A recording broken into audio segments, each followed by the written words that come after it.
So I made some videos already about composer habits, daily routine. I did about Chopin one. This one that was quite successful, and Liszt, another, Wagner, Mozart. And I just came across Schubert. That's a little book in German with daily habits of actually different artists, also painters, scientifics and stuff like this. And Schubert was like this. Let me read it in German. I will translate it in English in the subtitle. Laut eines Freundes aus Kindergarten setzte sich Schubert täglich um 6 Uhr morgens ans Schreibpult und komponierte in einem Zuge fort bis 1 Uhr nachmittags. Dabei wurden einige Pfeifen geschmaucht. Die Nachmittage waren weniger strikt geregelt. Nachmittags komponierte Schubert nie. Nach dem Mittagessen ging er in ein Kaffeehaus, trank eine kleine Portion schwarzen Kaffee, rauchte ein paar Stunden und las nebenher Zeitung. Im Sommer unternahm er ausgedehnte Spaziergänge außerhalb Wiens und gönnte sich anschließend ein Bier oder ein Glas Wein mit Freunden. Er mied es, Klavierstunden zu geben, obwohl er oft Freunde um finanzielle Unterstützung bitten musste. Ein Bekannter erinnerte sich, Schubert war ungemein fruchtbar und fleißig im Komponieren. Für alles andere, was Arbeit heißt, hatte er keine Lust. So interesting. So he just composed from 6 to 1 every day. It was like his daily routine. He was very disciplined with this. And then in the afternoon, he had like different activities, relaxing in the summer, going out for a walk in nature, and in winter, I guess, staying inside with friends. Or then I was reading somewhere else, he did this evenings Schubert yard. So I will try this too. I will compose early morning until, let's say 12:1. I don't smoke cigars or the pipe, but I will drink my coffee. My goal is also to see how it is to compose so long. Of course, I know I will play some Schubert too. I will see why I think you can see in his compositions that he was so disciplined with composing. And actually, he died early because, if I remember correctly, he died when he was 35 or even 31. I have to double check this. Actually, it's written there. So he's born in 97, he died in 28, means he was 31. He died age 31, that's quite young because I'm 42, so it's like I died 10 years ago. Yeah, I didn't accomplish anything 10 years ago, he did actually. So for certain, because I don't know when he started composing, probably not so early as Mozart, but probably still early. It's a short career, right? He didn't start composing when he was 0. He started composing at the earliest when he was 5, probably 10, around 10. So that, let's say from 10 to 30, that's a 20 years career. That's not long compared to Liszt, who composed from, I don't know, like he was young when he started, from 10 also, let's say, to 75. That's a 65 years career.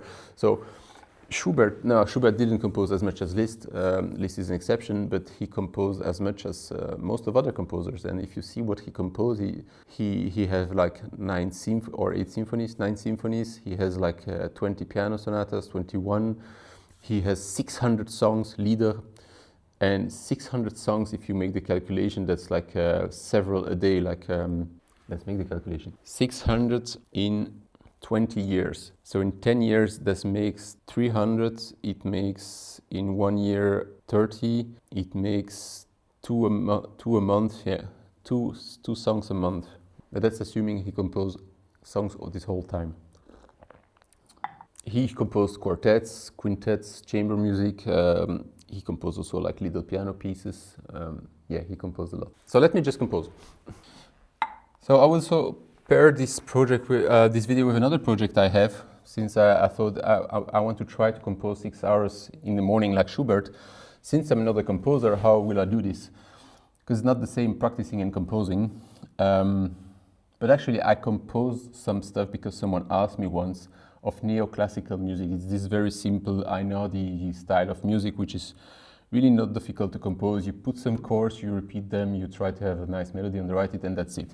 And because someone asked me once for Instagram, for Spotify, he asked me to compose some stuff, and I just did. And I realized then, it's the first time I really was composing. I did some stuff in conservatory just to try, and I did when I was a teenager, and I realized I'm not a composer. I didn't study composition, right? If you want to compose like Chopin, let's say, or it's a 20, 30 years study of composition, right? You need to learn all the harmony, you need to learn the contrapoint, the sonata forms, you need to learn all this stuff. It's a lot of stuff to learn. And then some people are really great with it, and some people, even if they did the whole studies and learned everything, they're not so great with it. So Chopin was obviously very good with this, and other people less. And we don't know about these people anymore. So people like Einaudi and stuff like this, I don't want to criticize, but actually I'm not a great fan, although the music is nice as background. I made a video about this too, why I think Einaudi is famous, or it's not especially Einaudi, but people who compose like him today, because they are very successful, but they are not great composer. So that's another topic. Why are they so great? Why are they so famous and not so great in a professional's eyes, right? But one of the part of the answer is I did it in 20 minutes and I'm not a composer. I'm not especially proud of this. It's just, it sounds nice, it's nice music. It's nice as background to relax, but it's not great music, right? It's like the easiest way to compare it to make people understand, and it's a poor comparison, it's like the best I could find, it's like compare Coca-Cola and a good wine, like a very old wine from 1929 from Chateau, from Bordeaux, for example. Wine is a tradition that took like 2,000 years to improve. It's a lot of knowledge in it. It's a lot of work, like you know, you have to sit from the grapes, where to choose the right land, to have the right amount of grapes, to have the right weather this year, and then the correct process to make this wine, and then make it getting old, and then knowing how a wine can get old, etc. and know which taste will develop in the wine, etc. and then even be able to taste this stuff when you drink it. It's a whole, there is a lot of knowledge and work behind, and then a great wine when you taste it's like magic. But not everyone like it directly. If the first time I was drinking wine, I didn't like it, and then with time I learned to like it and to taste the different things inside, and now I love it. Like I'm crazy about it. And Coca-Cola is different. You give Coca-Cola to anyone, it's sugar, and anyone would like it directly. But one, it's not very healthy for you, and two, there is nothing special, right? So there is no 2,000 years of knowledge and work behind it, just sugar and stuff, and it's unhealthy, but it tastes great, and everyone gets addicted very quickly to this. That's how I could compare Einaudi and classical music, like Chopin. So anyway, I did this, this book. I started composing the stuff. There are 2 already on Spotify and other platforms in my CD Chill. And no, there are actually like 2, but I compose actually, how many? So I have this one. Wait, it's again.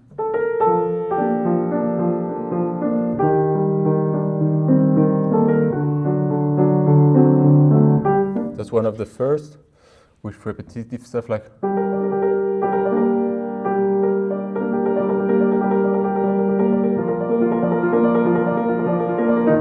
Typical. Then the other one was C minor.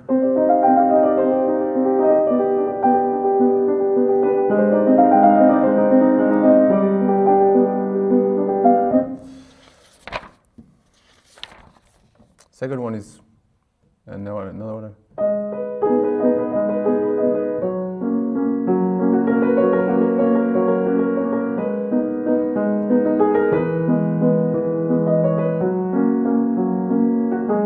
So the reason why I think it's good to compose even stuff like this just as an exercise, it doesn't have to, it's one, well, people like it, so it will not be difficult to be liked. Another one is the process of composing is interesting, just the process, because you realize, one, it's not so easy. Writing stuff down needs you to hear it in your head, try it on the piano eventually. You also can just write it down directly if you can, if you have this ear. I don't have this ear training, so I struggle a bit to memorize, to hear it in my head, and since I don't have absolute pitch, I don't know. I need to test it on the piano and hear if it's the right note I'm hearing. I mean, how I hear it, but I need to know it's, oh, okay, it's a G sharp and D sharp I'm hearing, right? I don't know which note I'm hearing in my head. I can find out with the intervals a bit, but it's easier if I play it on the piano, it's faster. But still, you have to hear it in your head, then you have to memorize it because you have to try it on the piano, or you have to memorize it because you have to write it down. And then you mostly recheck what you just did, and then you need to think about what's coming after. And again, I'm not a composer, that's just the process I'm doing, but I think probably composers have different process and more interesting ones.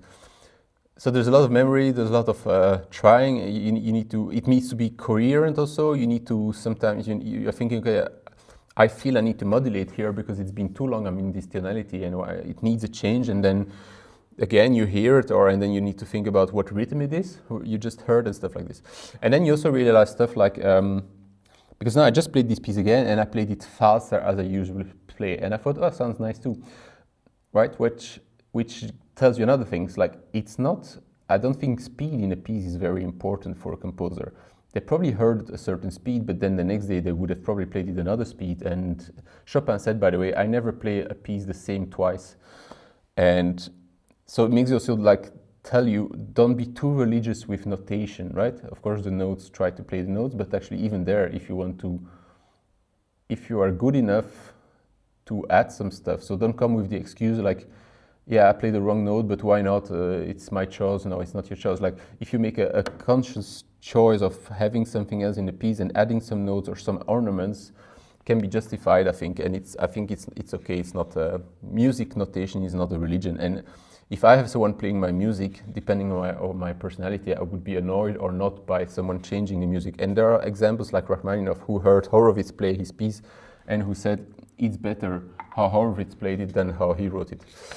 So then I wrote these other pieces, like a bit in this darker mood here.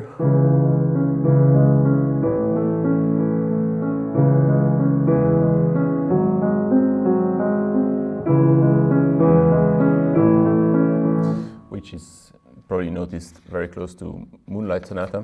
I thought about, let's compose a piece with this kind of motif. Then I started another one I didn't finish here.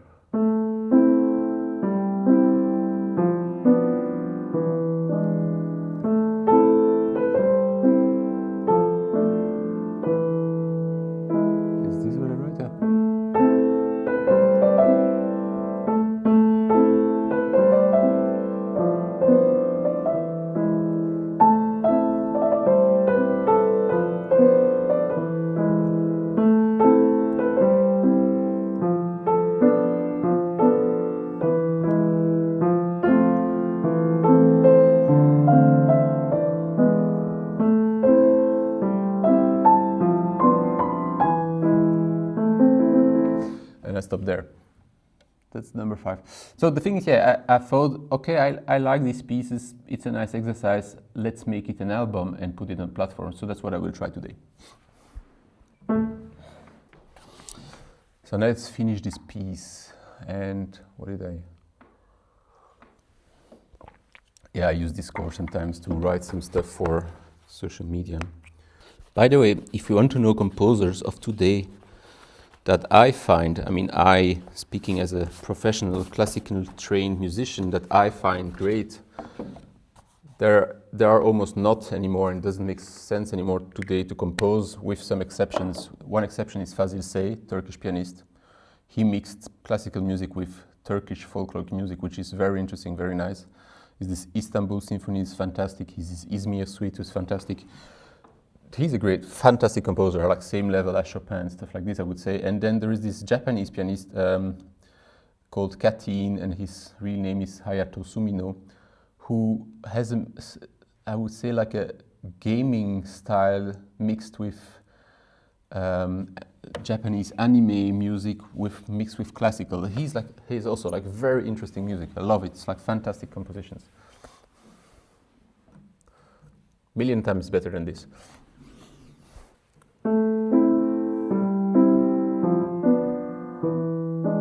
Maybe I'll hold this D.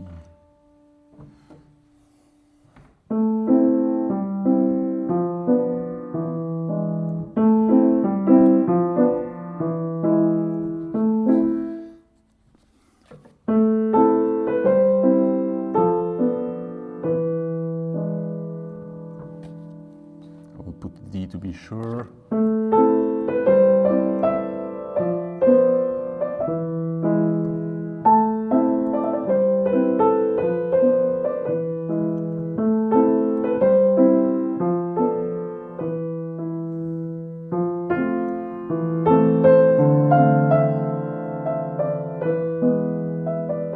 So I actually wrote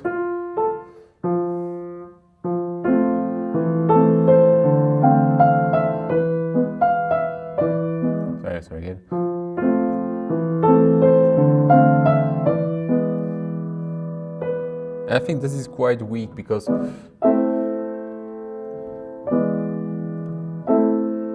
so this would be like, I mean, yeah, this is a 5-1, just a 5-1. And this is stronger than this. So I just thought, like, let's change it. And that's kind of stuff probably, no, Chopin was on another level. Let's not compare.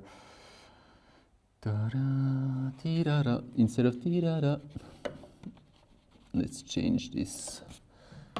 Da-da. So mi, re, si. So let's.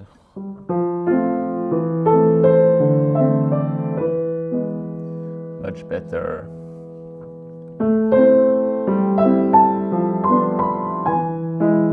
Yeah, and then this makes sense also.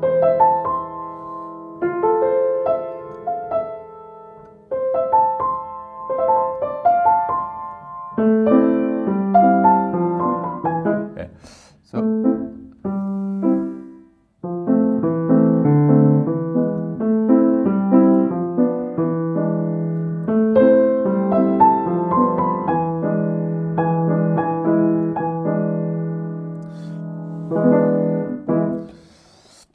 And there I will get a D again.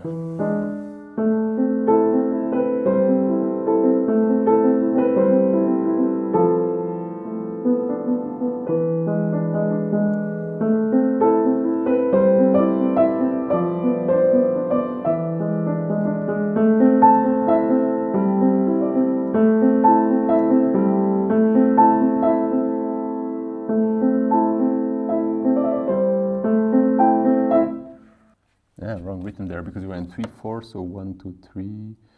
So that's this T, da, da, da, T, da,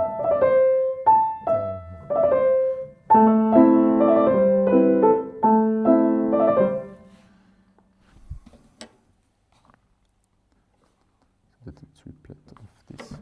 So now just like basic stuff that's always happening is you do the same again with different bass.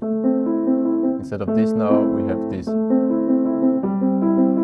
And to not make it too boring, I would not do it 1-to-1. I would try to have some difference. So it's one game I have already, is I'm doing this, this, this.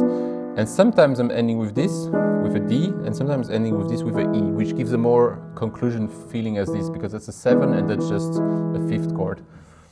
So changing with, so at the beginning I'm letting the D to have a less conclusive feeling, and then in the middle part, because it's a bit moving more, I'm giving more conclusion feeling instead of, and at the end I'm coming back to the less conclusive thing, and I will maybe play with this kind of stuff. So let's write this again. So that's easy, it's copying just, so actually music is also just copying a lot. Let me put you there to see better what I'm doing. Let me put you there to give you a better view to what I'm doing.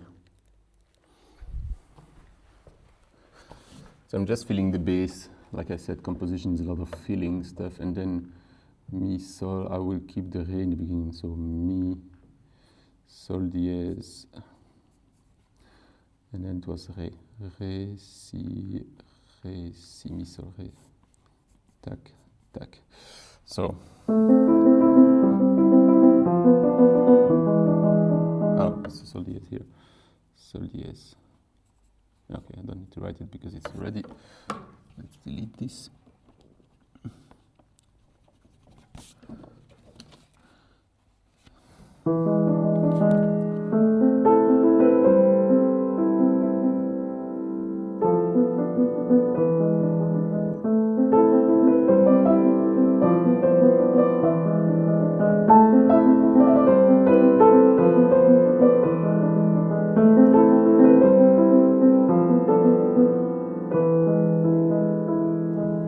I think you can copy this. So it's always sections. So it's an intro, first melody, second melody, third development of the melody.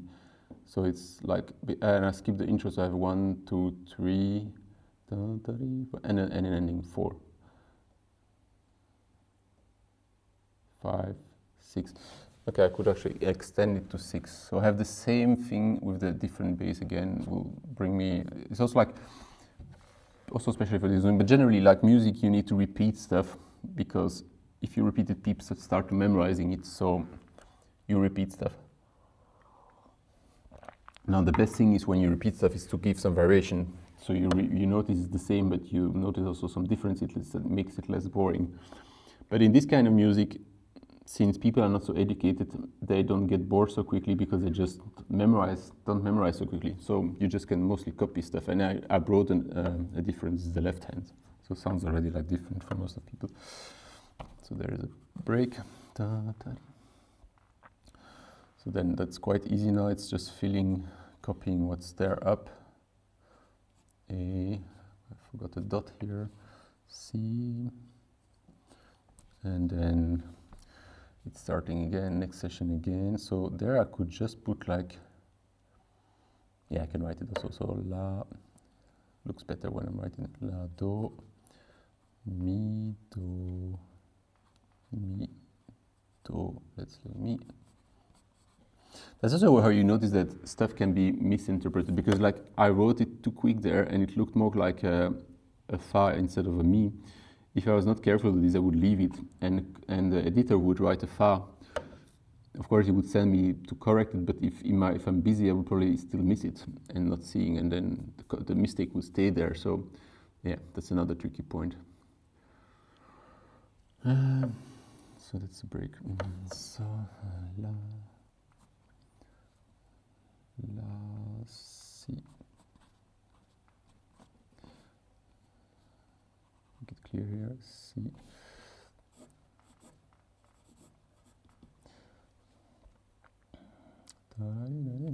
Sol, Sol, Do, Mi, Do, Mi, Do.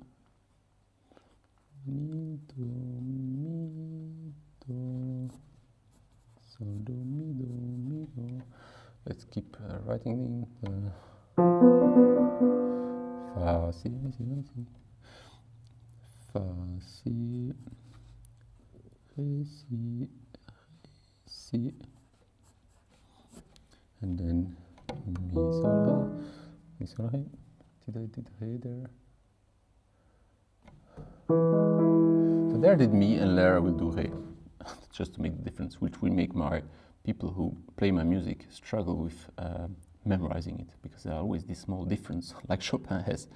I wonder if it's like just messing with people, or if it's just a way to like variation. Oh yeah, it's a Mi, not a Fa.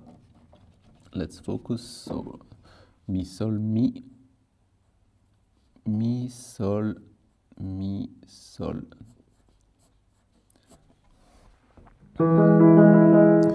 And their melody is doing the same. Da, da, da. And there I could add some variation. Tries the same rhythm instead of.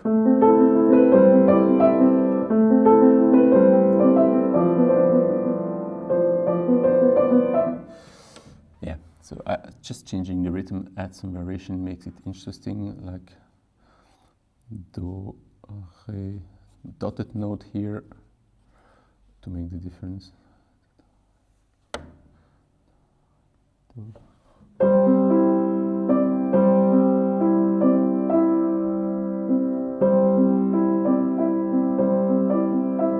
Oh yeah, so it's not it's noir. So you see there I had to think about the rhythm. It's Do, Re, Mi.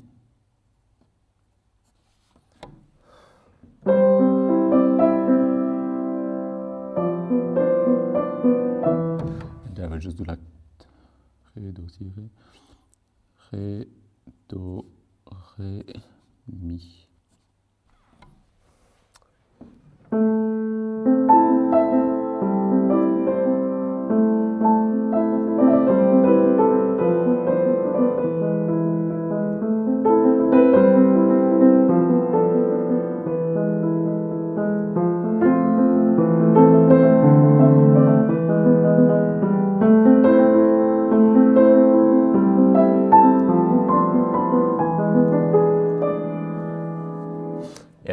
plan, so now I just have to write it.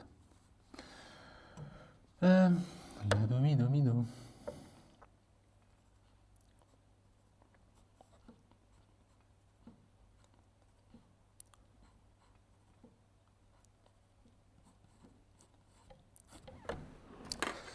So yeah, I will just keep continuing composing these pieces like until noon, and in between I will maybe some breaks and have a look at Schubert music.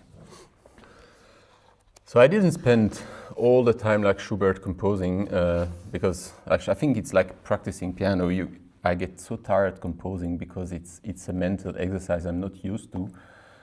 So it's not that easy, right? And I'm sure if you do it every day, it gets a routine. It's actually very relaxing to do this. You are focusing on one thing. You are isolated in your world, and it's actually nice to create. It's a nice feeling to create stuff. So I've just finished composing this piece, like right.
And actually what I did also, I replayed the old piece and I changed some stuff, or I corrected some stuff, which I guess composers do also a lot. So let's go to Schubert actually. He was then composing stuff like this.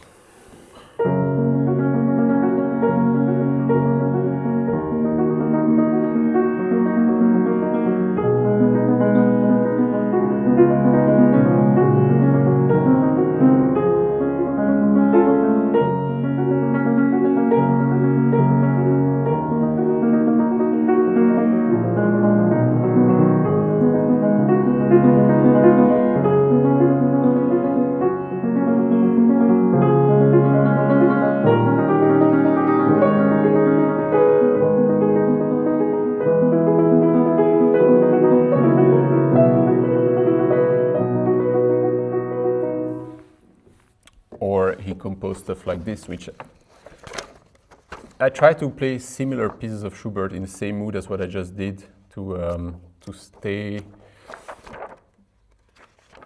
But I must say honestly, Schubert pieces are another level of depth.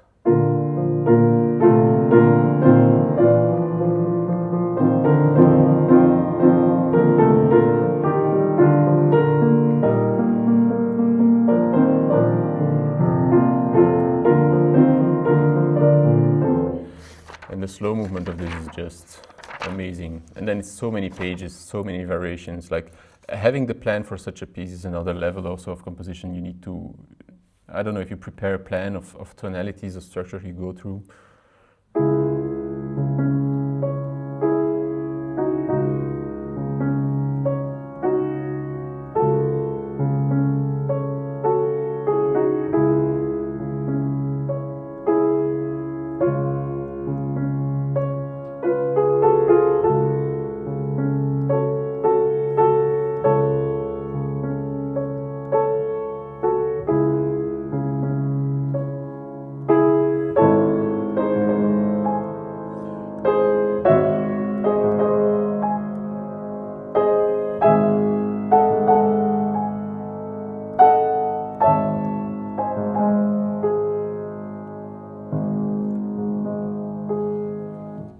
And then of course as a composer you compose different styles, right? You have like these faster movements, you have this like this is like, and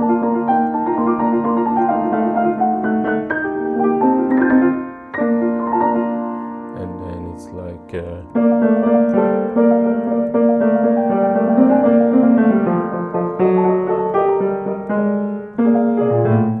you have to be able to have all these different.